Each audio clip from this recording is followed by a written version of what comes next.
தமிழ் சினிமாவுடைய மிக முக்கியமான காமெடி நடிகர் இன்னைக்கு மரணம் அடைஞ்சிருக்காங்க. இன்னைக்கு காலையில தான் நாம அவரை பத்தி பேசணும் நம்ம சேனல்ல. அவரு மஞ்சக்காமலை காரணமா மருத்துவமனையில அனுமதிக்கப்பட்டிருக்காரு.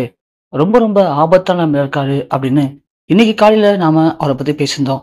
ஆனா இன்னைக்கு அவரு இப்போ நம்ம கூட இல்ல. அதை நினைக்கும் போது நமக்கு ரொம்ப கஷ்டமா இருக்கு. தமிழ் சினிமாவுடைய மிக முக்கியமான நடிகர் ரோபோ சங்கர்.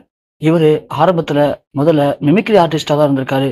அதன் பிறகுதான் சினிமால எப்படி நடிக்கணும் அப்படின்னு ஆசைப்பட்டிருக்காரு. அது மட்டும் இல்லாம ஒரு சில சின்ன சின்ன காமெடி ரோல்ல நடிக்க ஆரம்பிச்சாரு. அப்படி தமிழ் சினிமா ரசிகர்களை தனக்கு பக்கம் ஈர்த்து, அது மூலியமா மிகப்பெரிய ஒரு அந்தஸ்துக்கு வந்தாரு காமெடி நடிகர் ரோபோ சங்கர். இங்க எல்லாரும் பண்ற ஒரு மிகப்பெரிய தப்பு என்ன அப்படின்னா, ஒரு சில பேருக்கு வாய்ப்பு கிடைச்சதுக்கு பிறகு, அவங்களுடைய பழைய காலத்த மறந்துட்டு, புதிய வாழ்க்கை முறைக்கு உள்ள போயிடுறாங்க. அதே மாரி தான் ரோபோ சங்கரும். ஆரம்பத்துல கஷ்டப்படும்போது அவருக்கு எந்த ஒரு கெட்ட பழக்கமே இல்ல. வாழ்க்கையில எப்படியாவது முன்னேறணும், நல்ல நிலைமைக்கு வரணும், சினிமால சாதிக்கணும் இப்படின்னு வெறி புடிச்சு தம்ப உடம்ப ரொம்ப கட்டுக்கோப்பா வச்சுக்கிட்டு நெறைய விஷயங்கள பண்ணியிருக்காரு இதுக்காக. ஆனா, பட வாய்ப்பு நெறைய வர ஆரம்பிச்சதுக்கு அப்புறம், பிரபலமானதுக்கு அப்புறம் அவருடைய எல்லா ஆசையும் நிறைவேறுச்சுன்னு சொல்லிட்டு, அளவுக்கு அதிகமா குடிக்க ஆரம்பிச்சிருக்காரு. சினிமா திரைப்பிரபலங்கள் நெறைய பேர் இறந்து போறதுக்கு முக்கியமான காரணமே இந்த மது பழக்கம் தாங்க. இந்த மதுக்கு அடிமையானதால தான் நெறைய பேர் இறந்து போறாங்க. அது நெறைய பேர் பார்த்தாலுமே அதுலேருந்து ஒதுங்க முடியாம, அதிலேயே சிக்கி சீரழிறாங்கன்னு சொல்லணும். அதே மாரி தான் ரோபோ சங்கரும் குடிக்கு அடிமையா இருக்காரு. ஆனா, இவரு 2 வருஷத்துக்கு முன்னாடியே பயங்கரமா குடிச்சு, தனது உடம்பெல்லாம் கெடுத்துக்கிட்டு, மருத்துவமனையில உயிருக்கு ஆபத்தான நிலையில ரொம்பவுமே கஷ்டப்பட்டாரு. இதுக்கப்புறமாச்சும் ரோபோ சங்கர் குடிக்கக்கூடாது அப்படின்னு அவங்க குடும்பத்தினர்கள் அவர ரொம்ப கட்டுக்கோப்பா பார்த்துக்கிட்டாங்க. ஆனா, மஞ்சக்காமலையிலிருந்து மீண்டு வந்த ரோபோ சங்கர் ரொம்ப உடல்லாம் மெலிஞ்சு போயி, ஒரு 45 கிலோ அளவுக்கு இளைச்சு போயிட்டாரு. கிட்டத்தட்ட ரோபோ சங்கர் 85, 90 கிலோ இருந்தவரு, 40 கிலோக்கு வந்துட்டாருன்னா பாத்துங்களேன். அந்த அளவுக்கு கஷ்டப்பட்டவரு. இதுக்கப்புறமாவது வாழ்க்கையில குடிக்கக்கூடாது. தனது குடும்பத்துக்காக வாழணும் அப்படின்னு ஆசைப்பட்டிருக்காரு.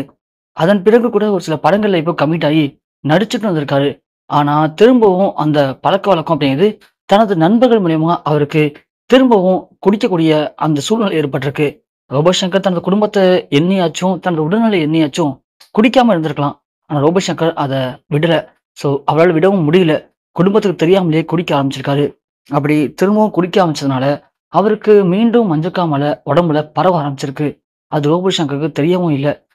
மீண்டும் ரொம்ப பிஸியா நடிக்கிறதும், குடிக்கிறதும் இப்படி இருந்ததுனால, மஞ்சக்காமலை அவருடைய ரத்தத்துல அளவுக்கு அதிகமா கலந்துருச்சு.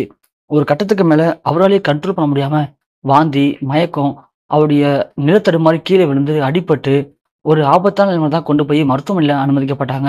2, 3 நாட்களாவே மருத்துவமனையில தீவிர சிகிச்சை பிரிவுல இருந்த அவரு, இப்போ கொஞ்சம் உடல்நிலை பரவால்ல அப்படின்னு காலையில மருத்துவர்கள் சொல்லியிருக்காங்க. ஆனா, குடும்பத்தினர்கள் கொஞ்சம் நிம்மதி அடையிற இந்த நேரத்துல தான் அவருடைய உயிர் பிரிஞ்சிருக்கு. சொல்லப்போனா இது உண்மையிலேயே சினிமாவுக்கு ஏற்பட்ட மிகப்பெரிய இழப்பு தான். அத தாண்டி அவங்க குடும்பத்தினர்கள் எல்லாருமே தனது முக்கியமான தலைவன் ரோபோ சங்கர் இறந்து போயிட்டாரு அப்படின்னு குடும்பத்தினர்கள் கண் கலங்கி உச்சக்கட்ட சோகத்துல மூழ்கியிருக்காங்க. தமிழ் சினிமா ரசிகர்கள் எல்லாருமே இத தாங்கிக்க முடியாம கண் கலங்கியிருக்காங்க. அந்த அளவுக்கு எல்லாருமே மிகப்பெரிய ஒரு துக்கத்துல ஆழ்த்திருக்கு ரோபோ சங்கருடைய இந்த